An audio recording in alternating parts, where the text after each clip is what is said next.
નમસ્કાર વિદ્યાર્થી મિત્રો, ગુજરાત વર્ચ્યુઅલ શાળામાં આપ સૌનું સ્વાગત છે. આપણે વેપાર ખાતું, નફા નુકસાન ખાતું અને પાકું સરવૈયું ત્રણનો અભ્યાસ કરી રહ્યા છીએ. એમાં નફા નુકસાન ખાતાનો અભ્યાસ કર્યો, એને આધારિત દાખલાઓનો પણ આપણે અભ્યાસ કર્યો. હવે આપણે પાકા સરવૈયાના ચર્ચા કરવાની છે. પાકું સરવૈયું શું છે? તો પાકું સરવૈયું એ જે તે દિવસની આર્થિક પરિસ્થિતિ દર્શાવતું એક પત્રક છે. પાકા સરવૈયાની અંદર એ જ દિવસની એટલે કે વર્ષના અંતે જે તારીખ છે 31/3, 31/3ની જે તારીખ છે એ તારીખની સંદર્ભમાં એ દિવસની મિલકતો, સ્થિર મિલકતો, ચાલુ મિલકતો, એ દિવસના લેણા એટલે કે કેટલા પૈસા લેવાના છે, એ દિવસની રોકાણોની સ્થિતિ, એ દિવસની અદ્રશ્ય મિલકતો, એ દિવસના મૂડીની પરિસ્થિતિ શું છે, અને એ જ દિવસના દેવા, બાહ્ય દેવા, આંતરિક દેવા, લાંબા ગાળાના દેવા, ટૂંકા ગાળાના દેવા, આ બધી જ વિગતોનો સમાવેશ પાકા સરવૈયામાં કરવામાં આવે છે. અને એ પાકું સરવૈયું જે છે એ જે તે દિવસની આર્થિક પરિસ્થિતિ દર્શાવતું પત્રક છે. તો પાકા સરવૈયાની વાત કરીએ છીએ ત્યારે પાકા સરવૈયાના પત્રકનો અભ્યાસ કરીએ. સૌથી પહેલા આપણે પાકા સરવૈયાનો નમૂનો જોઈએ. પાકા સરવૈયાની અંદર કઈ કઈ વિગતોનો સમાવેશ થાય છે. તો ખાલી જગ્યાના રોજનું પાકું સરવૈયું. અત્યાર સુધી આપણે વેપાર ખાતું અને નફા નુકસાન ખાતાની અંદર હેડિંગ જોયા. એ હેડિંગની અંદર ના રોજ પૂરા થતા વર્ષનું આવો શબ્દ હતો. અહીંયા આપણે ના રોજનું પાકું સરવૈયું એટલે એ દિવસનું પાકું સરવૈયું આપણે વિચારવાનું છે. એ દિવસનું પાકું સરવૈયું, એ દિવસની પરિસ્થિતિ આપણે સમજવાની છે, આર્થિક પરિસ્થિતિનો અભ્યાસ કરવાનો છે. તો સૌથી પહેલા વાત કરીએ મૂડી દેવા રકમ અને મિલકતની રકમ. અહીંયા ખાસ વિદ્યાર્થી મિત્રો ધ્યાન રાખે કે અહીંયા મૂડી દેવા રકમ લખાશે અને આ બાજુએ મિલકતની રકમ લખાશે. પાકા સરવૈયામાં ઉધાર કે જમા બાજુ હોતી નથી. પાકા સરવૈયામાં ઉધાર જમા બાજુ લખાય નહીં, કારણ કે પાકું સરવૈયું એ પત્રક છે, એ ખાતું નથી. કોઈ પણ ખાતું હોય તો એમાં ઉધાર ને જમા દર્શાવવામાં આવે. પાકા સરવૈયામાં ઉધાર કે જમા દર્શાવાય નહીં. મિલકતની રકમ અને મૂડી દેવા રકમની ચર્ચા આપણે કરવાની છે. સૌથી પહેલા વાત કરીએ છીએ તો મૂડીના ફોર્મેટની. સૌથી પહેલા મૂડીની વાત કરીએ તો મૂડીનો એક ચોક્કસ ફોર્મેટ છે, આપણે યાદ રાખવાનું, જે મૂડી દેવા બાજુએ સૌથી પહેલા બતાવવામાં આવે છે. મૂડીની શરૂઆતની બાકી એટલે કે આગલા વર્ષની આખરની બાકી એ નવા વર્ષ માટે શરૂની બાકી બનશે. એ શરૂની બાકી જે છે એ બાકી આપણે દર્શાવવાની છે. શરૂઆતની બાકી કેટલા રૂપિયા છે એ મૂડીની બાકી દર્શાવવાની છે. એ શરૂઆતની બાકી ધંધાના માલિકો જે કંઈ પણ અત્યાર સુધીમાં મૂડી લાયા છે એ મૂડીનો જે સરવાળો આવતો હોય છે. અને અત્યાર સુધી મૂડીમાં વધઘટ થયા પછી આજની તારીખમાં વર્ષની શરૂઆતમાં મૂડીની શરૂઆતની બાકી કેટલી હતી. વર્ષ દરમિયાન ધંધાના માલિકો મૂડીમાં વધારો કરે છે. ધંધાની અંદર જરૂર પડે તેમ ધંધાની મિલકતો લાવે છે, ધંધામાં રોકડ સ્વરૂપે રકમ લાવે છે. એમ કોઈ પણ સ્વરૂપે માલ કે મિલકત સ્વરૂપે ધંધાના માલિકો કંઈ પણ મૂડી લાવે છે. તે મૂડીનો વધારો છે. એ મૂડીનો વધારો આપણે અહીંયા દર્શાવવો પડે, જે મૂડીમાં વધારા તરીકે પ્લસ થાય. મૂડીની શરૂઆતની બાકીમાં મૂડીનો વધારો ઉમેરવામાં આવે. એ મૂડીનો વધારો ઉમેર્યા પછી મૂડી પર વ્યાજ.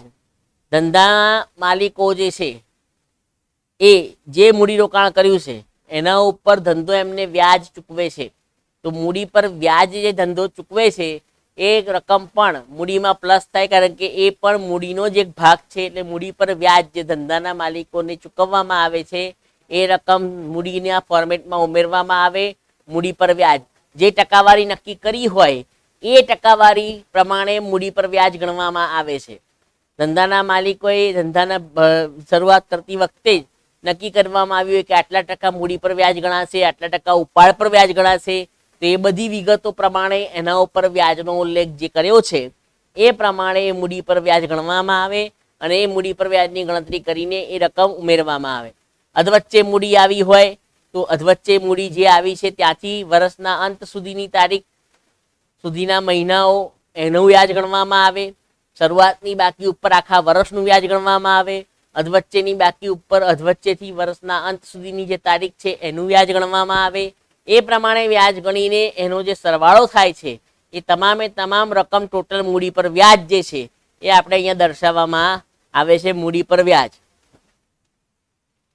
ત્યારબાદ ધંધાનું પાકા સરવૈયા પહેલાનું અંતિમ ચરણ એટલે પાકા સરવૈયા પહેલાનો તબક્કો નફા નુકસાન ખાતું, એ નફા નુકસાન ખાતું જે છે એનું જે અંતિમ પરિણામ ચોખ્ખો નફો જ આપેલો હોય, એ ચોખ્ખો નફો જે આપણે શોધતા હોઈએ છીએ એ ચોખ્ખો નફો આપણે અહીંયા પ્લસ કરવો પડે, એટલે કે મૂડીના ફોર્મેટમાં ચોખ્ખો નફો ઉમેરવામાં આવે છે. ચોખ્ખો નફો થયો હોય, નફા નુકસાન ખાતાની ઉધાર બાજુ એ રકમ ખૂટતી હોય તો ચોખ્ખો નફો થયો કહેવાય. અને એ ચોખ્ખો નફો જ્યારે થાય છે ત્યારે એ રકમ જે છે એ મૂડીના ફોર્મેટમાં ઉમેરવામાં આવે છે, એટલે મૂડી પર વ્યાજની સાથે ચોખ્ખો નફો ઉમેરવામાં આવે છે. આ પ્રમાણે ચારે ચાર વિગતો જે થાય છે એનો સરવાળો કરવામાં આવે છે. એ સરવાળાની અંદરથી એ સરવાળો કર્યા પછી એ સરવાળાની રકમ પણ અંદર લખવામાં આવે છે, અને ત્યારબાદ એમાંથી કેટલીક વિગતો બાદ કરવામાં આવે છે. તો એ કઈ વિગતો બાદ કરવાની છે એ પણ આપણે સમજી લઈએ. તો મૂડી પર વ્યાજ ને બધું પ્લસ કર્યા પછી બાદ ઉપાડ, એટલે કે ઉપાડની રકમ ધંધાના માલિકો ધંધામાંથી જે કંઈ પણ ઉપાડી ગયા છે, ધંધાના માલિકો જે કંઈ લઈ ગયા છે એ રકમ જે છે એ ઉપાડની નોંધ અહીંયા કરવામાં આવે છે.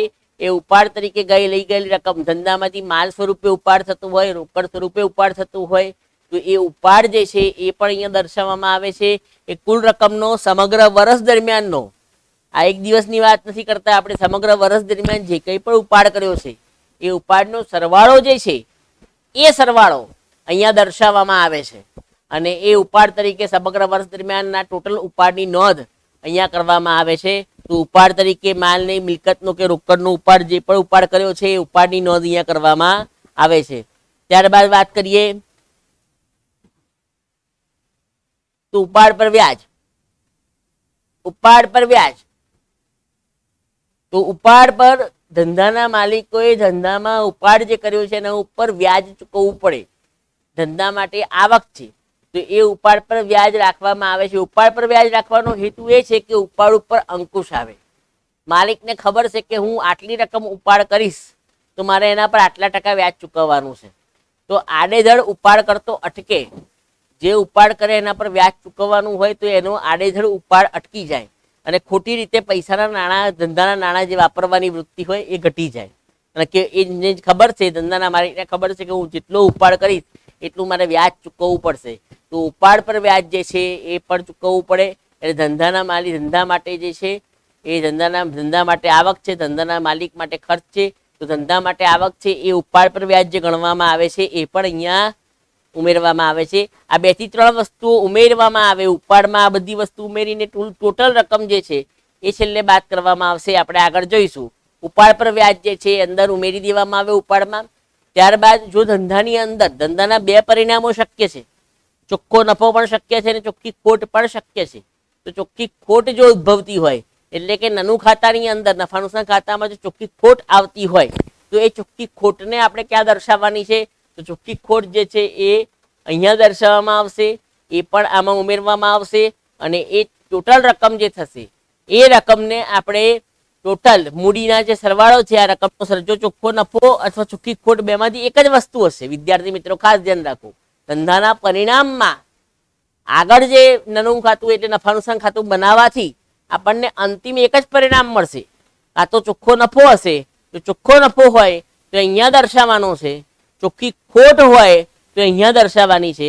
આ બંનેમાંથી એક જ પરિણામ શક્ય બનશે.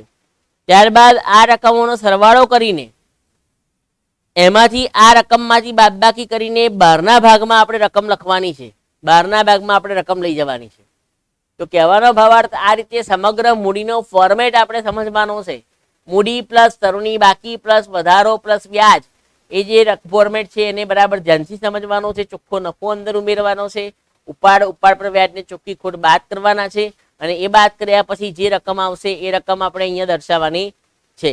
તો આ પ્રમાણે દરેકે દરેક વિગતનો બરાબર ધ્યાનથી અભ્યાસ કરીએ અને એ પ્રમાણે આપણે ગણતરી સમજીએ તો આપણને વધારે સારી રીતે, અસરકારક રીતે આપણી દરેકે દરેક વસ્તુને આપણે સમજી શકીશું. તો મૂડીનો જે ફોર્મેટ છે એ ફોર્મેટ આપણે ધ્યાનથી સમજવાનો છે. ત્યારબાદ વાત કરીએ છીએ આપણે બિનચાલુ મિલકતો, મિલકત નાણા બાજુની વાત કરીએ તો બિનચાલુ મિલકતો છે. બિનચાલુ મિલકતો એટલે લાંબા સમયની કાયમ મિલકતોની વાત કરીએ છીએ. કાયમી મિલકતો કે સ્થિર મિલકતો પણ કહી શકાય. એને આપણે ચાલુ મિલકત ને બિનચાલુ મિલકત નવા કંપની ધારાના નિયમ મુજબ આપણે આ પ્રકારના નામોથી ઓળખીએ છીએ. તો અહીંયા બિનચાલુ મિલકતો તરીકે આપણે દર્શાવીશું. બિનચાલુ મિલકતોમાં સૌથી પહેલા દ્રશ્ય મિલકતોની વાત કરીશું. દ્રશ્ય મિલકતો એટલે કે જોઈ શકાય છે અને સ્પર્શી શકાય છે. જે મિલકતોને આપણે જોઈ શકીએ છીએ, સ્પર્શી શકીએ છીએ, દ્રશ્ય મિલકતો છે. એમાં જમીન, તો જે જમીન આપણે ખરીદી હોય અથવા જમીન ભાડા પટ્ટે લીધી હોય, તો એ જમીન જે છે, જમીન જેના ઉપર આપણે ફેક્ટરી કે ઓફિસ બાંધવાના હોઈએ, એના ઉપર આપણે જે કામ ચણતર કામ કરીને આપણે જે ઓફિસ કે મકાન બનાવવું છે બનાવતા હોઈએ, ઓફિસ બનાવવાની વિચારણા હોય, ફેક્ટરી બનાવવાની વિચારણા હોય, તો એ જે જમીન છે એ જમીન જો આપણે ખરીદી હોય તો આપણી મિલકત છે એ ધંધાની મિલકત તરીકે દર્શાવવામાં આવશે. ધંધાની અંદર જેટલો ભાગ એ જમીન એ સિવાયની બાકીનો ભાગ આપણે અન્ય કોઈ કારણોસર આપણે રાખી મૂક્યો હોય તો એ પણ આપણી મિલકત છે. તો જમીન જે છે એ ધંધા માટે મિલકત છે, એટલે જમીન મિલકત તરીકે દર્શાવાશે, જે જોઈ શકાય છે અને સ્પર્શી શકાય છે જમીન. પછી મકાન, તો મકાનની અંદર ઓફિસનું મકાન પણ આવી ગયું, ફેક્ટરીનું મકાન પણ આવી ગયું, આપણી મિલકત છે. આપણે જે હેતુથી મકાન ઊભું કર્યું છે અથવા જે હેતુથી મકાન ખરીદ્યું છે ધંધાના હેતુ માટે, તો એ ધંધાના હેતુ માટે જે મકાન ખરીદ્યું છે એ મકાનની મિલકત, એ મકાન આપણી મિલકત છે, એટલે મિલકત તરીકે આપણે એને દર્શાવીશું. તો જમીન ને મકાનની વાત કરીએ આપણે, તો જમીન મકાન તરીકે આપણે અહીંયા દર્શાવીશું દ્રશ્ય મિલકતમાં. પછી પટ્ટે રાખેલી મિલકતો. પટ્ટે રાખેલી મિલકતો એટલે શું છે કે પટ્ટે રાખેલી જે મિલકતો છે એટલે કે જે મિલકતો ધંધાના માલિકો ખરીદી નથી શકતા અને એ મિલકતો ધંધાના માલિકો ભાડા પટ્ટે રાખે છે. તો એ ભાડા પટ્ટે જે મિલકત રાખે છે એ મિલકતને પટ્ટે રાખેલી મિલકત કહી શકાય. એ મિલકત પટ્ટે રાખેલી મિલકત કહી શકાય, એટલે કે ભાડા પટ્ટે રાખેલી મિલકત કહી શકાય. એ મિલકતોમાં લાંબા સમયનો કરાર કરી દેવામાં આવે છે. 5, 7 કે 10 વર્ષ માટે આપણે જેટલા સમય માટે એ વસ્તુ કે મિલકતનો ઉપયોગ કરવાનો છે એ મિલકતનો આપણે લાંબા સમયનો કરાર કરી દઈએ છીએ અને એ કરાર કર્યા પછી એટલી રકમ આપણે અગાઉથી ચૂકવી દઈએ છીએ. તો એ જે રકમ ચૂકવી દઈએ છીએ એ રકમ એ ફક્ત આ વર્ષનો ખર્ચ નથી, આવનારા 5, 7 કે 10 વર્ષ જેટલા બી વર્ષ આપણે નક્કી કર્યા છે એ વર્ષ પૂરતો ખર્ચ છે. તો એના માટે એ મિલકતમાંથી દર વર્ષે એટલે કે જેટલા બી વર્ષો વડે ભાગવાનું છે, 5 વર્ષ માટે મિલકતની ભાડા પટ્ટે રાખી હોય તો 5 વડે ભાગી નાખવાના, 7 વર્ષ માટે ભાડા પટ્ટે રાખી હોય તો 7 વડે ભાગવાના, 10 વર્ષ માટે ભાડા પટ્ટે રાખ્યું હોય તો 10 વર્ષ વડે 10 વડે ભાગવાના, અને જે રકમ આવે એ દર વર્ષે એ મિલકતમાંથી બાદ કરવામાં આવે. અને આપણે માંડી વાળેલી મિલકત કહી શકીએ, કારણ કે આપણે ભાડા પટ્ટે જે રકમ ચૂકવીશું એ રકમ આપણી માંડી વાળેલી છે.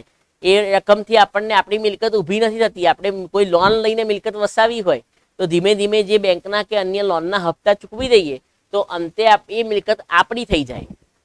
પણ અહીંયા તો આપણે ભાડા પટ્ટે રાખેલી મિલકત છે. જે મિલકતો ઘણી મોંઘી આવતી હોય અને જે મિલકતો વસાવવી ધંધા માટે શક્ય ના હોય અથવા તો ધંધો એ વસાવવા ન માંગતો હોય તો એ સંજોગોમાં એવી મિલકતોને ભાડા પટ્ટે રાખવામાં આવે છે. અને એ પટ્ટે રાખેલી જે મિલકતો છે એ મિલકતો એક ચોક્કસ સમયગાળો નક્કી કરેલો હોય, એ સમયગાળા પ્રમાણે મિલકતો દર્શાવવામાં આવે અને એ મિલકત એના બાજુએ દર્શાવવામાં આવે છે. પટ્ટે રાખેલી મિલકતો ભાડા પટ્ટે રાખેલી મિલકતો પણ કહી શકાય અને પટ્ટે રાખેલી મિલકતો પણ કહી શકાય. આગળ વાત કરીએ તો પ્લાન્ટ અને યંત્રો. ધંધાની અંદર ધંધાના આધુનિક વર્તમાન સમય પ્રવાહો પ્રમાણે ધંધાની જરૂરિયાત પ્રમાણે નવા નવા પ્રકારના પ્લાન્ટ્સ અને યંત્રો આવતા હોય છે. તો એ મિલકતો પણ ધંધામાં વસાવવી પડે, કારણ કે જો આપણે આધુનિકતાને નહીં વસાવીએ, આધુનિક પ્લાન્ટ મશીનરી કે યંત્રો નહીં વસાવીએ તો અન્ય હરીફ કંપનીઓની સામે આપણે પછાત ગણાઈશું. આપણી મિલકતો જે છે એ જૂની પુરાણી પદ્ધતિથી જો આપણે કામ કરીશું તો એ મિલકતો ચાલશે નહીં. તો પ્લાન્ટ અને યંત્રો જે છે એ પણ આપણે વસાવવા પડે અને એ પણ આપણી મિલકત છે. ફેક્ટરીની અંદર આપણે ઉત્પાદન કાર્ય માટે પ્લાન્ટ અને યંત્રો વસાવવા પડતા હોય છે. તો એ યંત્રો અને પ્લાન્ટ આપણા માટે મિલકત છે. તે મિલકત તરીકે આપણે એની નોંધ કરવી પડે. પછી ફર્નિચર ને ફિટિંગ્સ. કેટલીક વાર ફર્નિચર ને ફિક્સચર શબ્દ પણ વાપરવામાં આવે છે. ફર્નિચરની સાથે જે જોડાયેલું ફિક્સચર્સ છે એટલે ફર્નિચરને જોડવા માટેના જે સાધનો છે એને ફર્નિચર ફિટિંગ્સ પણ કહી શકાય અને ફર્નિચર ફિક્સચર્સ પણ કહી શકાય. તો ફર્નિચરની સાથે સંકળાયેલા સાધનો સાથે ફર્નિચર ફિટિંગ શબ્દ વાપરતા હોઈએ છીએ. ફર્નિચર ધંધાની અંદર સોફાની જરૂર પડે, ટેબલ ખુરશી, અલગ અલગ પ્રકારની મોટા ટેબલો, નાના ટેબલો, કોમ્પ્યુટર ટેબલોની જરૂર પડે. તો આવા પ્રકારની દરેકે દરેક વસ્તુ જે છે એ ધંધાની મિલકત છે. તો એ મિલકતનો પણ આપણે આમાં સમાવેશ કરવો પડે. તો ફર્નિચર જે છે એ પણ આપણા માટે મિલકત છે.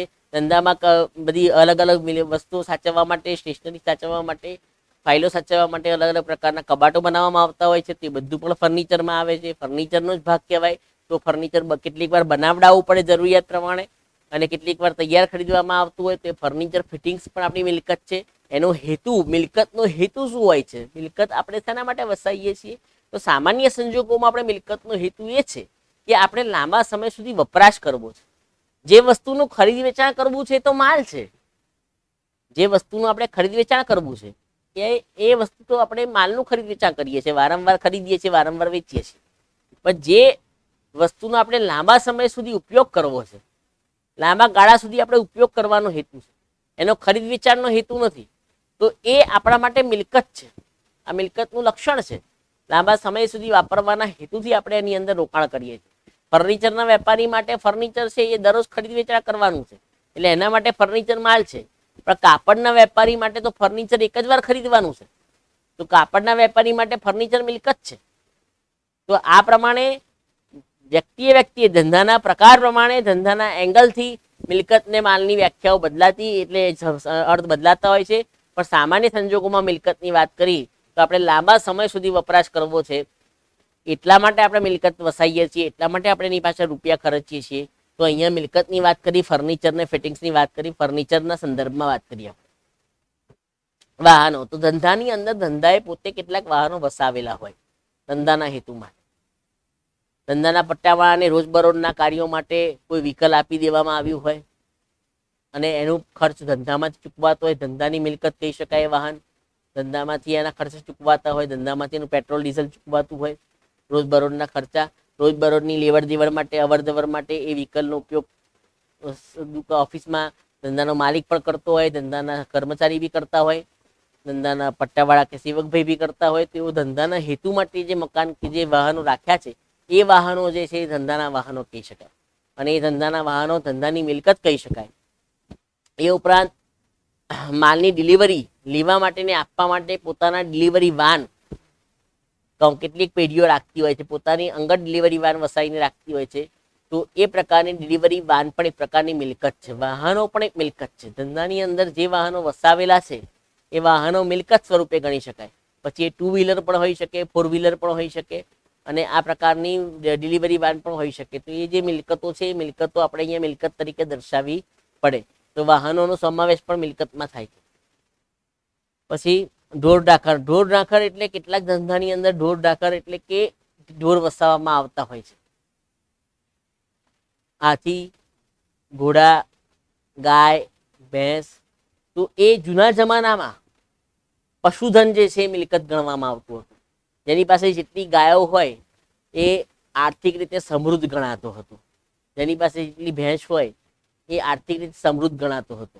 તો એ જે મિલકતના સંદર્ભમાં ઢોર ઢાખર એ જીવંત સાધન છે, પણ એ મિલકત સ્વરૂપે કે ભાઈ જેટલી વ્યક્તિ પાસે વધારે ઢોર હશે, જેટલી વધારે ગાય ભેંસ કે અન્ય કોઈ પણ હશે, તો એ સંજોગોમાં એ એની મિલકત ગણાશે, એ આર્થિક રીતે સમૃદ્ધ ગણાશે. તો ઢોર ઢાખર પણ એની પોતાની મિલકત છે. ઘણી વાર તમે સાંભળતા હો છો કે કેટલાક ઘોડાઓની કિંમત, જે રેસમાં ને રમતા હોય, ઘોડાઓની કિંમત કરોડો રૂપિયા ગણાતી હોય છે. તો એ સંજોગોમાં એ મિલકત સ્વરૂપે ગણી શકાય કે એ વેચવામાં આવે, ધારો કે એ પ્રકારનો ઘોડો, તો એની કિંમત કેટલી બધી ઉપજી શકે. તો એની પાછળનો રાખ રખાવ ખર્ચ થાય, એની પાછળ ગોઠવવાનો એની પાછળનો ખર્ચ થાય, પણ એ એક મિલકત સ્વરૂપે ધંધા માટે કામની બની જતી હોય છે. તો આ પ્રકારના ધંધા માટે જરૂરી હોય એવા કોઈ સાધનો રાખ્યા હોય, એવી કોઈ વસ્તુ રાખી હોય, તો એ પણ આપણી મિલકત કહી શકાય.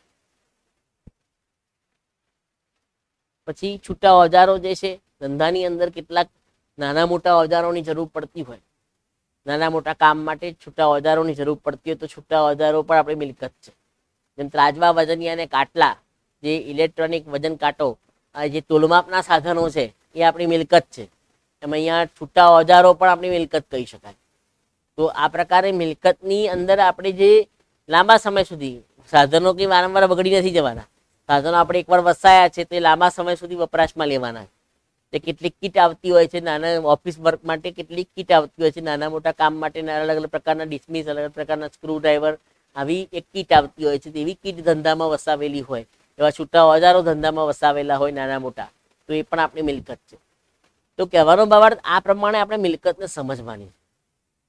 કોમ્પ્યુટર પણ એક જાતની મિલકત છે. કોમ્પ્યુટર વસાવવું પડે અને ધંધાના હેતુ માટે આપણે વસાવીએ છીએ તો એ પણ આપણી મિલકત છે. એની સાથે સંકળાયેલું પ્રિન્ટર, તો ધંધાના હેતુ માટે પ્રિન્ટર વસાવીએ છીએ, સીપીયુ વસાવીએ છીએ. એ બધી જ વસ્તુ ધંધા માટે મિલકત છે. અહીંયા કેટલાક નામોનો સમાવેશ નથી કરી શકાતો, પણ આપણે સર્વસામાન્ય બુદ્ધિથી જે મિલકતની વ્યાખ્યાને સમજી રહ્યા છીએ એના સંદર્ભમાં આપણે સમજવાનું છે કે જેનો હેતુ લાંબા સમય સુધી વપરાશનો છે.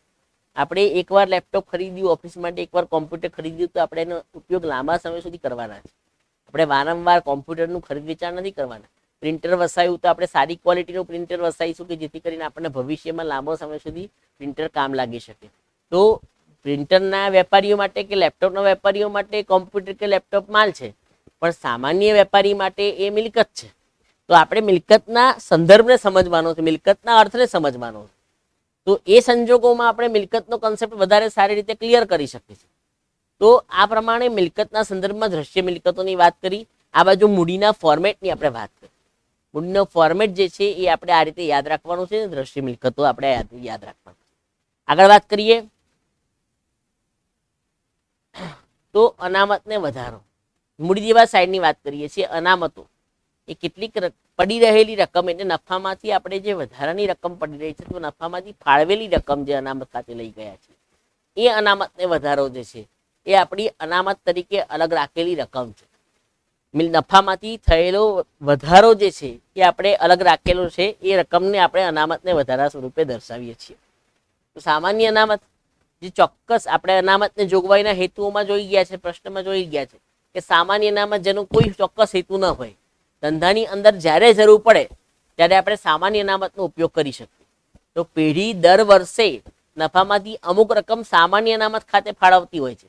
તો એ સામાન્ય અનામત જે છે આપણી મિલકત છે. સામાન્ય અનામત આપણા માટે દેવું છે કે આપણે એટલા માટે અનામત સ્વરૂપે દેવું છે કે આપણી અલગ રાખેલી રકમ છે.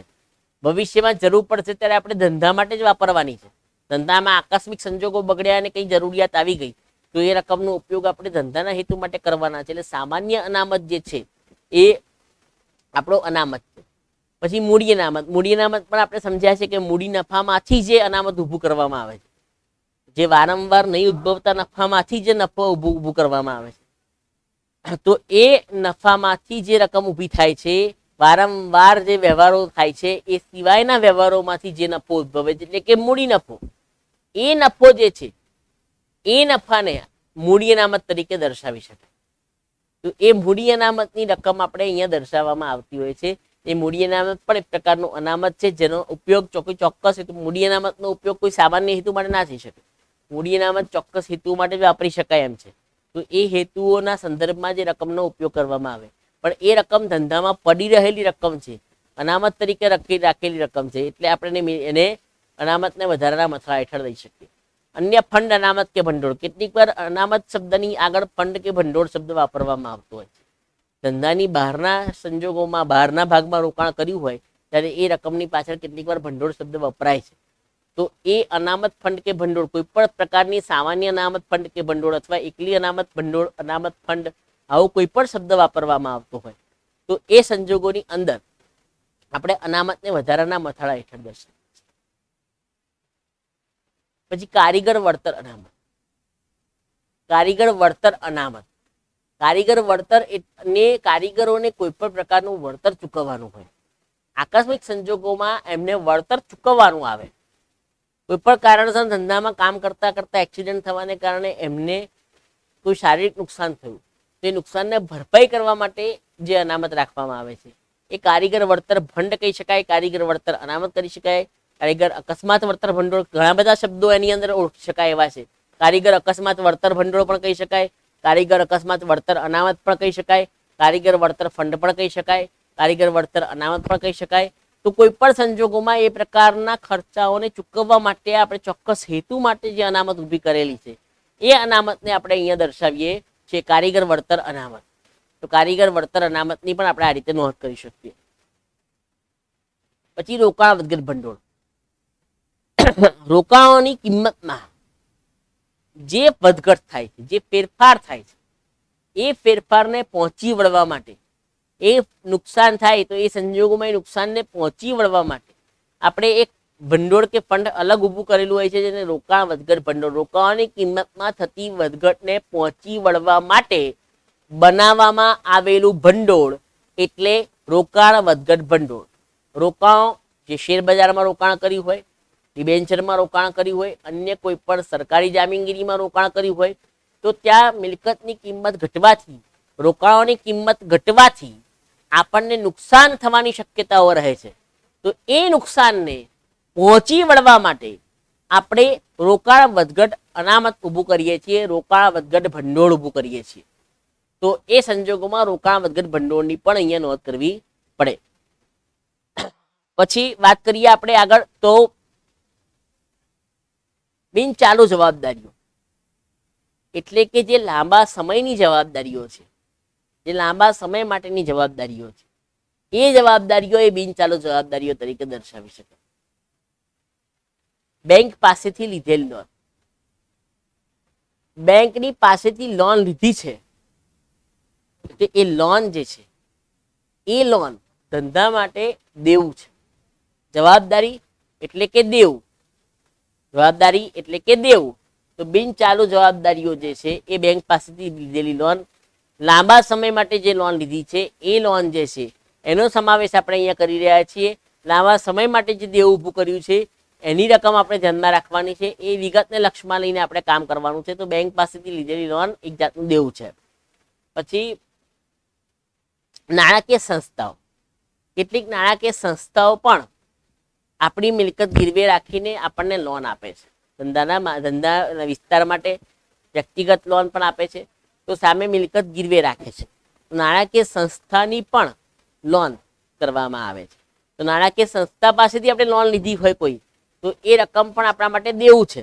તો એને પણ આપણે બિનચાલુ જવાબદારીની અંદર સમાવેશ કરીશું. જે લાંબા સમયનું દેવું છે, લાંબા સમય માટે આપણે દેવું ચૂકવવાનું છે, લાંબા સમય માટે દેવું ઊભું કર્યું છે, તો એ રકમને આપણે અહીંયા બિનચાલુ જવાબદારીમાં દર્શાવી શકીએ.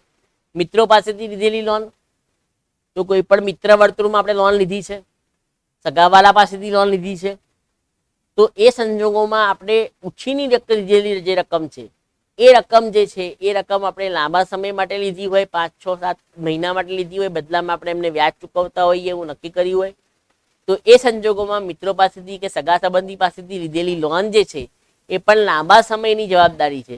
અને લાંબા સમયની જે જવાબદારી છે એ લાંબા સમયનું દેવું કહી શકાય, એટલે કે બિનચાલુ જવાબદારી તરીકે દર્શાવી શકાય.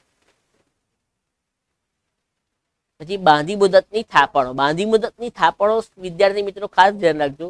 બાંધી મુદતની થાપણો જો ઉધાર બાકીમાં હોય તો એ રોકાણો છે. બાંધી મુદતની થાપણો જો જમા બાકીમાં હોય તો એ દેવું છે. કંપનીઓ દ્વારા, આપણા દ્વારા ધારો કે બાંધી મુદતની થાપણો બહાર પાડવામાં આવી છે અને કોઈ વ્યક્તિએ બાંધી મુદતની થાપણમાં રોકાણ કરીને આપણને ઉછીના રૂપિયા આપ્યા છે, તો એ રકમ આપણા માટે દેવું છે. સમયના અંતે પેઢીએ એ બાંધી મુદતની થાપણોની રકમ ચૂકવી દેવી પડશે. ચોક્કસ સમયના અંતે બાંધી મુદતની થાપણોની રકમ ચૂકવી દેવામાં આવે છે. એ બાંધી મુદતની થાપણો જે છે એ દેવા તરીકે દર્શાવી શકાય. મેં ખાસ વિદ્યાર્થી મિત્રો કીધું, જો ઉધાર બાકીમાં હોય તો રોકાણ છે, તો મિલકત જણાવવામાં આવશે. જો જમા બાકીમાં હોય તો એ દેવું છે એટલે મૂડી દેવામાં આવશે. એટલે આ વસ્તુ ખાસ ધ્યાન રાખજો. કેટલીક વાર આપણે બાકીઓની ઓળખ પરથી જ આપણે સાચી એન્ટ્રી સમજવાની હોય છે, તો એ વસ્તુને બરાબર લક્ષમાં રાખીને કામ કરજો. તો અહીંયા બાંધી મુદતની થાપણો જે છે એ બિનચાલુ જવાબદારી છે. આગળ વાત કરીએ તો અદ્રશ્ય મિલકતો. આ બાજુની વાત કરીએ તો દ્રશ્ય મિલકતો જોઈએ. અદ્રશ્ય મિલકતો, તો સૌથી પહેલા અદ્રશ્ય મિલકતોની અંદર આપણે મોઢે 4 શબ્દ આવે: પાઘડી, પેટન્ટ, કોપીરાઇટ ને ટ્રેડમાર્ક. તો પાઘડીની વાત આપણે સૌથી પહેલા કરીએ તો પાઘડી એ પ્રતિષ્ઠા મૂલ્ય દર્શાવતી મિલકત છે. પાઘડી એ ધંધાની પ્રતિષ્ઠા છે, ધંધાની શાખ છે, બજારમાં આબરૂ છે. એના આધારે ધંધાને ગ્રાહક વર્ગ, ચોક્કસ પ્રકારનો ગ્રાહક વર્ગ એની સાથે સંકળાયેલો છે. એની શાખના કારણે જ એને બજારમાંથી ઉછીનો માલ મળે છે. તો એ જે શાખ છે એ પ્રતિષ્ઠા છે. લોકો આપણી પર વિશ્વાસ કરે એ આપણી પ્રતિષ્ઠાનો વિષય છે. અને એના કારણે ધંધાની અંદર એ પ્રતિષ્ઠાને કારણે ધંધાના માલિકો પર લોકો વિશ્વાસ મૂકે છે અને એ રકમ, એ જે ઉછીની રકમ આપવા માટે, આપણને ઉછીનો માલ આપવા માટે તૈયાર થઈ જાય છે. તો એ પાઘડીના કારણે, એટલે કે પ્રતિષ્ઠાના કારણે શક્ય બને છે. તો આ પ્રકારની પાઘડી કે પ્રતિષ્ઠા જે છે એ અદ્રશ્ય મિલકત છે, જોઈ શકાતી નથી, પણ ધંધાને અસર કરનારું બહુ મોટું પરિબળ છે. ધંધાનું નામ વર્ષોથી છે, અને સારી પ્રતિષ્ઠા ઊભી કરી છે, સારી ઇમેજ ઊભી કરી છે બજારમાં. તો એ પ્રતિષ્ઠાને કારણે લોકો એને ઉછીનો માલ આપવા તૈયાર થશે, એના પર વિશ્વાસ મૂકવા તૈયાર થશે. તો એ બધી વસ્તુ જે છે એ ધંધાને આડકતરી રીતે ઘણો બધો ફાયદો કરાવે છે, પણ પ્રત્યક્ષ રીતે પાઘડી જોઈ શકાતી નથી. એટલે આપણે એને દ્રશ્ય મિલકતમાં એનો સમાવેશ કરતા નથી. અદ્રશ્ય મિલકત તરીકે પાઘડી ઘણો બધો બાહ્ય રીતે સપોર્ટ કરતી હોય છે, અને ધંધાને વિકાસમાં બહુ અગત્યનો ભાગ ભજવે છે. પછી વાત કરીએ છીએ પેટન્ટ. પેટન્ટ એટલે કોઈ પણ વસ્તુનો માલિકી હક છે. કોઈ પણ વસ્તુ બનાવવામાં કોઈ પેઢીને સફળતા મળી ગઈ તો એ એનો પેટન્ટ હક નોંધાવી દેશે, અને એ પેટન્ટ હક નોંધાવવાથી એ વસ્તુ વાપરવાની, બનાવવાનો માલિકી હક ફક્ત એ વ્યક્તિનો રહેશે. તો એ સંજોગોમાં પેટન્ટ હક નોંધાવવો જરૂરી છે. કોઈ પણ સંશોધનમાં સક્સેસ મળ્યા પછી એ પેટન્ટ નોંધાવવું જરૂરી છે, અને પેટન્ટ નોંધાવી દેવાથી એ વસ્તુ પરનો એ માલિકી હક તમારો પોતાનો, એટલે કે જે તે વ્યક્તિનો થઈ જાય છે. અને એ પેટન્ટ જે છે એ માલિકી હકને કારણે ધંધાની અંદર એક પ્રતિષ્ઠા ઊભી કરે છે. ધારો કે દવા બજારની, દવા કંપનીની આપણે વાત કરીએ તો કોઈ કંપનીએ ધારો કે કેન્સરની દવા શોધી કાઢી તો એ તરત એનો પેટન્ટ હક નોંધાવશે. હવે એ કેન્સરની દવા અસરકારક શોધી કાઢી છે, કેન્સરમાં ઘણો બધો ફેરફાર બી થઈ રહ્યો છે, લોકો દર્દીઓમાં ઘણો બધા પ્રકારના ચેન્જીસ આવી રહ્યા છે, લોકોને પ્રત્યક્ષ રીતે સારો બેનિફિટ થઈ રહ્યો છે. કેન્સરનું પ્રમાણ ધીમે ધીમે ઘટાડી રહી છે, દવાને કારણે ઘટી રહ્યું છે. તો સમગ્ર બજારમાં કેન્સરની દવા બનાવતી કોઈ કંપની નથી, અને કોઈ એક જ કંપનીએ આ પ્રકારની સિદ્ધિ હાંસલ કરી છે. તો એ સંજોગોમાં દરેકે દરેક કેન્સરના પેશન્ટે એ દવા લેવા જવું પડશે, એ દવા ખરીદવી પડશે. અન્ય કોઈ હરીફ કંપની એ દવા બનાવતી નથી. તો એ કારણથી જે તે કંપનીને ખૂબ જ નફો થશે.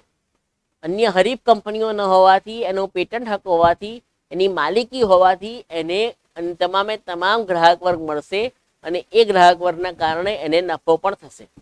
તો કહેવાનો ભાવાર્થ એ પેટન્ટ હક જે છે એ પ્રત્યક્ષ રીતે નથી જોઈ શકાતો, પણ પરોક્ષ રીતે ઘણો બધો સપોર્ટ કરી રહ્યો હોય છે ધંધાને.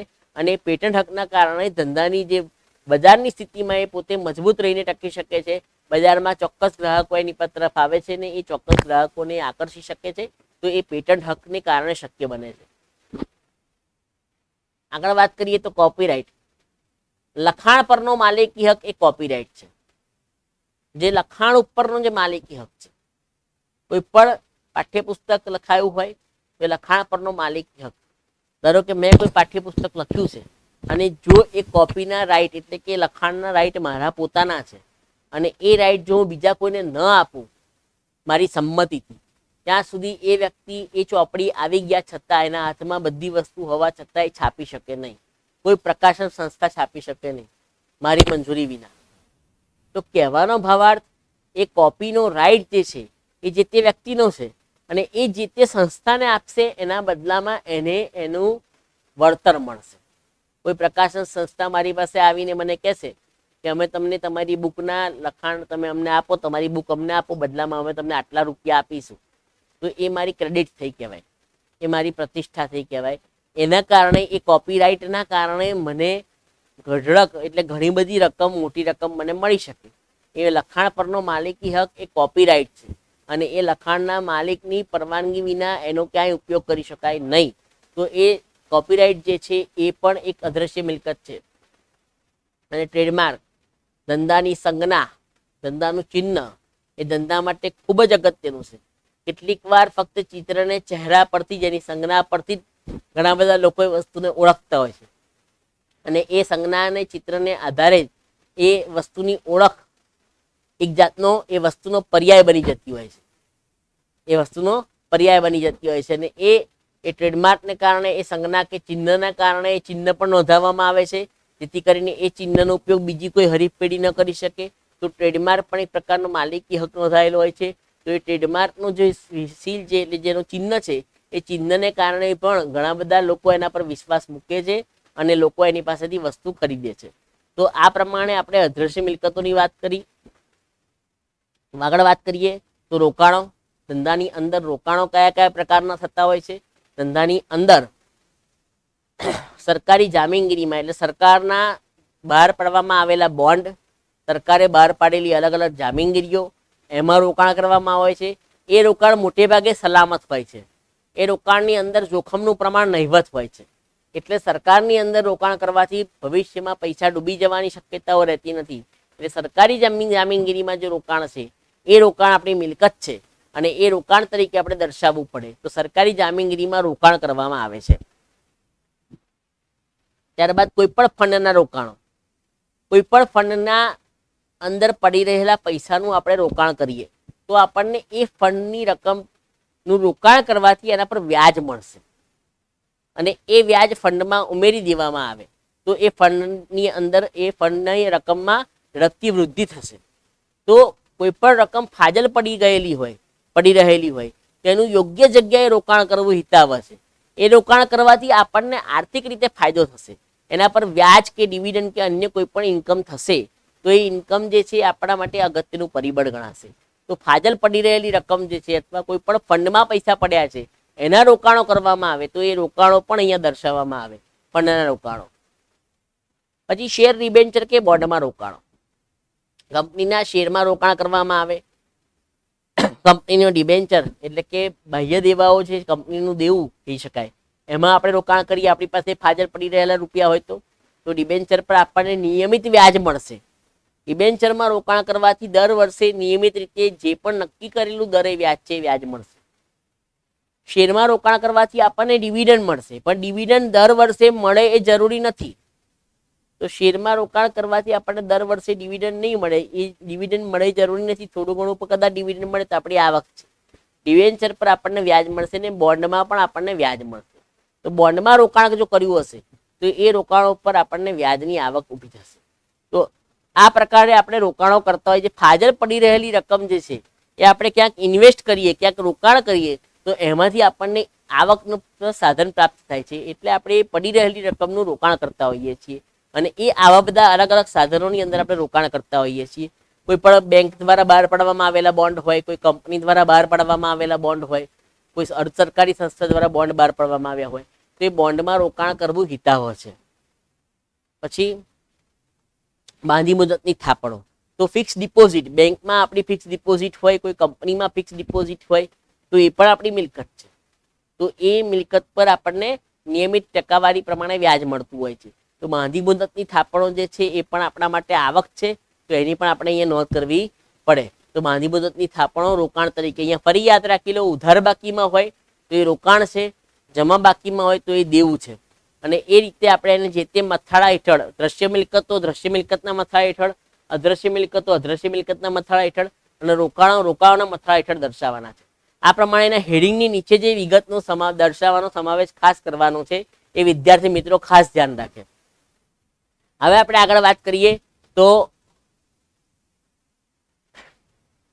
ચાલુ જવાબદારીઓ એટલે કે ટૂંકા સમયની જવાબદારી, જે ટૂંકા સમય માટે આપણે ઊભી કરેલી જવાબદારીઓ છે તો એ ચાલુ જવાબદારીઓ. બેંક ઓવરડ્રાફ્ટ, ધંધાએ બેંક પાસેથી 45, 60 કે 90 દિવસ માટે ઉછીની લીધેલી રકમ એ બેંક ઓવરડ્રાફ્ટ છે. બેંક પાસેથી ટૂંકા સમય માટે આપણે જે નાણાં લઈએ છીએ વાપરવા માટે, ધંધાકીય હેતુ માટે, તો એ રકમ બેંક ઓવરડ્રાફ્ટ છે. અથવા બીજો એનો શબ્દ છે કેશ ક્રેડિટ, એ પણ એક જાતની ઉછીની લીધેલી રકમ છે, કેશ ક્રેડિટ પણ. તો એ પ્રકારની કોઈ પણ રકમ છે એ ધંધા માટે દેવું છે, ટૂંકા સમયનું દેવું છે, એટલે આપણે એને ચાલુ જવાબદારીઓમાં દર્શાવીએ છીએ. ટૂંકા સમય માટે લીધેલું દેવું છે. લાંબા સમય માટે લીધેલું દેવું હોય તો એનો સમાવેશ આપણે આગળ બિનચાલુ જવાબદારીમાં સમજ્યા. ત્યારબાદ પરચુરલ લેણદારો, તો પરચુરલ લેણદારો જે છે એ લેણદારો પણ આપણા માટે દેવું છે, ચાલુ જવાબદારી છે. આપણે ઉછીનો માલ લીધો છે અથવા કોઈ સેવા લીધી છે, બદલામાં આપણે એમને પૈસા ચૂકવવાના છે તો એ ટૂંકા સમયમાં ચૂકવી દેવા પડે. 2, 3, 4 મહિનાની મુદતના સમયગાળામાં ચૂકવી દેવા પડે. એ ટૂંકા સમયનું દેવું છે. એ દેવું એટલે કે લેણદારો તરીકે પણ આપણે એની નોંધ કરી શકીએ, પરચુરલ લેણદારો. દેવી હુંડીઓ, તો એ પણ એક પ્રકારનું લખાણ છે, જેને ચૂકવવાના છે એના માટેનું દેવું સ્વીકારતું દસ્તાવેજ છે. એટલે એ દેવી હુંડીઓ પણ એ પણ દેવું છે. આપણે કોઈ લખાણ સ્વીકાર્યું છે કે આપણે કોઈ પૈસા ચૂકવીશું તે આપણું દેવું છે અને દેવું દેવી હુંડી તરીકે અને લેણદારો તરીકે દર્શાવી શકાય. લખાણને આધારે સામેવાળી વ્યક્તિને વિશ્વાસ આવે છે કે એના પૈસા આપણે ચોક્કસ સમયગાળા પછી પૂરા કરી દઈશું, તો એ પ્રકારનું લખાણ લેવામાં આવે છે. લેણદાર માટે જેને પૈસા લેવાના છે એના માટે લેણી હુંડી છે, જેને પૈસા દેવાના છે એટલે ચૂકવવાના છે એના માટે દેવી હુંડી છે. તો આ વસ્તુને બી લક્ષમાં રાખજો. વસ્તુ એક જ છે, પક્ષકારના સંજોગો પ્રમાણે એના નામ બદલાઈ જાય છે. લેણદાર એટલે જે પૈસા લેવાના છે જેણે એના માટે લેણી હુંડી છે, જેણે દેવાના છે એના માટે દેવી હુંડી છે. તો આ પ્રમાણે આપણે વિગતને સમજવાની છે. દેવી હુંડીઓ પણ અહીંયા દર્શાવીશું. ચૂકવવાના બાકી ખર્ચા, ટૂંકા સમય માટે આપણે ચૂકવવાના બાકી ખર્ચા હોય, એકાદ મહિનાનો પગાર ચૂકવવાનું બાકી હોય, ભાડું ચૂકવવાનું બાકી હોય, તો એ જે રકમો છે ચૂકવવાના બાકી ખર્ચા જે છે એ ખર્ચા ચાલુ જવાબદારીમાં દર્શાવી શકાય. ત્યારબાદ અગાઉથી મળેલી આવકો, આપણને અગાઉથી કોઈ આવક મળી ગઈ છે જે હજી ઉદ્ભવી નથી. આપણને કોઈ વ્યક્તિએ 6 મહિનાનું ભાડું એડવાન્સમાં ચૂકવી દીધું, પણ હજી તો એને રહેવા એ મહિનો થયો છે. ખરેખર આપણે ભાડું લેવા માટે હકદાર ક્યારે છીએ કે જ્યારે એ વ્યક્તિ 1 મહિનો રહેશે અને પછી એની પાસેથી ભાડું લેવા માટે આપણે હકદાર છીએ. પણ એ વ્યક્તિ પાસે પૈસાની સગવડ હતી અને આપણને 6 મહિનાનું ભાડું એડવાન્સમાં આપી દીધું છે, તો આપણા માટે અગાઉથી મળેલી આવક છે. એ 2 મહિના પછી કદાચ એ પૈસા પાછા માંગવા આવે તો આપણે આપી દેવા પડે. એ સંજોગોમાં એને જરૂરિયાત છે ને આપણે પૈસા આપી દેવા પડે. આપણે ફક્ત 2 મહિના વાપર્યા પછીનું જે ભાડું છે લેવા હકદાર છીએ. એટલે કે અગાઉથી મળેલી આવકો, જે ભવિષ્યની આવકો આપણને એડવાન્સમાં મળી ગઈ છે, એ અગાઉથી મળેલી આવકો અહીંયા દર્શાવવામાં આવે છે. પછી કારીગર નફા ભાગ ભંડોળ, કારીગરોનું નફામાં ભાગનું ભંડોળ છે, એ ભંડોળને આપણે અહીંયા દર્શાવીએ છીએ નફા ભાગ ભંડોળ. તો નફામાં ભાગ આપતું ભંડોળ જે છે એ, કારણ કે એના ઉપર ફક્ત ને ફક્ત કારીગરોનો જ હક છે. એ કારીગરો દ્વારા જ એ નફામાં ભાગ માટેની રકમ એકત્રિત કરેલી છે. એક પ્રકારના જ્યારે પણ બોનસની રકમ ચૂકવવાની હોય, જ્યારે પણ ઉછીની રકમ ચૂકવવાની હોય, તો એ રકમો જે છે એ કારીગરોના વળતર, કારીગરો માટે કંઈક કરવાનું હોય તો એ રકમનો ઉપયોગ કારીગર નફા ભાગ ભંડોળમાંથી જ કરવામાં આવે છે. તો કારીગર નફા ભંડોળ પણ એક જાતનું દેવું છે. ત્યારબાદ કારીગર બચત ખાતા, કારીગરો ના બચત ખાતા તરીકે આપણે અમુક રકમ એકત્રિત કરતા હોઈએ છીએ. તો એ કારીગરો જે એકત્રિત કરેલી રકમ છે બચત તરીકે, એ બચત ખાતાની રકમ, એકત્રિત કરેલી રકમ જે છે એ પણ ધંધા માટે દેવું છે. ભવિષ્યમાં કારીગરો પાછળ કોઈ ખર્ચ કરવાનો આવશે તો એ રકમ કારીગર બચત ખાતામાંથી ચૂકવવામાં આવશે. કારીગરો પાછળ ચૂકવાતી રકમ એમના વેલફેર પાછળ, એમના કુટુંબ પાછળ અથવા એમને કોઈ પણ પ્રકારની ફેસિલિટી આપવા માટે આપણે કોઈ ખર્ચ કરીએ છીએ, તો એ કારીગર બચત ખાતાને કારીગર નફાભાગ ભંડોળમાંથી જે રકમ ફાળવવામાં આવે છે અને એ રકમ પણ એક જાતનું દેવું છે. કારીગરો પરત્વેનું દેવું છે, એટલે આપણે એને દેવા તરીકે, ચાલુ જવાબદારી તરીકે સમાવીએ છીએ. કરવેરાની જોગવાઈ, કરવેરા ચૂકવવાના હોય તો એ કરવેરા 1 વર્ષ દરમિયાન ચૂકવી દેવા પડે. એના માટેની થોડી વ્યવસ્થા આપણે એડવાન્સમાં કરી હોય. ગઈ સાલનો કરવેરો આટલો હતો તો આ વર્ષે કરવેરો આટલો ભરવો પડશે એવી એક ધારણા સાથે આપણે કરવેરાની જોગવાઈ કરતા હોઈએ છીએ અને એટલી રકમ આપણે કરવેરાની જોગવાઈ તરીકે અલગ રાખી મૂકીએ છીએ. એટલે જ્યારે કરવેરો ભરવાનો આવે ત્યારે એ રકમમાંથી આપણે કરવેરો ભરીને આપણે ધંધાકીય એકમની જવાબદારી પૂરી કરી શકીએ. તો કરવેરાની જોગવાઈ પણ એક જાતનું આપણું ચાલુ જવાબદારી, ટૂંકા સમયનું દેવું છે. દર વર્ષે કરવેરાની જોગવાઈ કરવી પડતી હોય છે. દર વર્ષે આપણે કરવેરાની રકમ નક્કી કરતા હોઈએ છીએ અને એક લમસમ રકમ પહેલાથી આપણે જોગવાઈ તરીકે રાખી મૂકીએ છીએ. પછી જ્યારે ખરેખર કરવેરાની રકમ નક્કી થાય ત્યારે એ રકમમાંથી આપણે રકમ ફાળવી દેતા હોઈએ છીએ. તો આ પ્રમાણે કરવેરાની જોગવાઈની વાત કરી. પછી પ્રોવિડન્ટ ફંડ પણ એક દેવું છે. ધંધાથી જ્યારે કોઈ વ્યક્તિ રિટાયર્ડ થશે અથવા તો ધંધામાંથી નોકરી છોડીને એ બીજે કોઈ જગ્યાએ જશે ત્યારે એને જે તે વર્ષ દરમિયાન પ્રોવિડન્ટ ફંડ જે છે એ ચૂકવવા પાત્ર છે. પ્રોવિડન્ટ ફંડ એ ધંધા માટે દેવું છે. એ રિટાયર્ડ થનારી અથવા નિવૃત્ત થનારી અથવા તો ધંધો છોડીને બીજે જનારી વ્યક્તિ એને પ્રોવિડન્ટ ફંડની રકમ આપવા માટે ધંધો બંધાયેલો છે. એને જેટલા વર્ષો દરમિયાન ધંધામાં કામ કર્યું છે એટલા વર્ષો સુધી એને પ્રોવિડન્ટ ફંડ તરીકે રકમ કપાવી છે, બદલામાં પેઢી એટલી રકમ ચૂકવી છે અને એ રકમ જે એકત્રિત થયેલી રકમ છે એનું રોકાણ કર્યું હોય તો એ રોકાણની વ્યાજની આવક, એ બધી આવકો ભેગી થઈને એક ચોક્કસ રકમ બને છે જે પ્રોવિડન્ટ ફંડ કહી શકાય. તે પ્રોવિડન્ટ ફંડ પણ એક જાતનું દેવું છે. તો આ પ્રમાણે વાત કરી. આપણે હજી પાકા સર્વેનો અભ્યાસ કરી રહ્યા છીએ. બરાબર ધ્યાનથી પાકા સર્વેની વિગતોને બરાબર જોજો અને સમજીને તૈયાર કરજો. દરેકે દરેક વિગતોને બરાબર યાદ રાખવાની છે. કયા મથાળા હેઠળ વિગત આવશે એનો પણ ખાસ અભ્યાસ કરવાનો છે. એટલે બરાબર દરેકે દરેક વિગતોને સમજવાનો પ્રયત્ન કરજો કે કઈ લાંબા સમયની જવાબદારી, કઈ ટૂંકા સમયની જવાબદારી, એ પ્રમાણે તૈયારી કરજો. અસ્તુ.